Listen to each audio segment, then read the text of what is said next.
Alright, so I wasn't even planning on making this video, but since I said I'd keep you in the loop with any new info, here we are.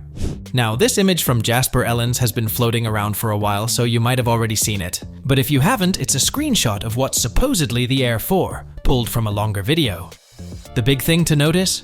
Those 3 top-mounted sensors for obstacle avoidance, kind of similar to what's on the Mavic 4 series. Compared to the Air 3S, there are a few noticeable changes. The arms look a bit thicker, and the front sensor array might be getting a redesign. But here's the catch. According to Ellens, DJI isn't in a rush to drop an Air 4 anytime soon. In fact, there's no guarantee this prototype will even make it to market. If it does, we're looking at a release no earlier than the end of the year. So yeah, we've got some waiting to do. Now, let's talk about the Mini 5 Pro. There's been a lot of back and forth about when it's coming. At first, rumors pointed to a summer 2025 release, but Ellens later suggested it might not show up until late 2025. More recently, he responded to a question about Mini 5 Pro leaks by saying, 8 more months.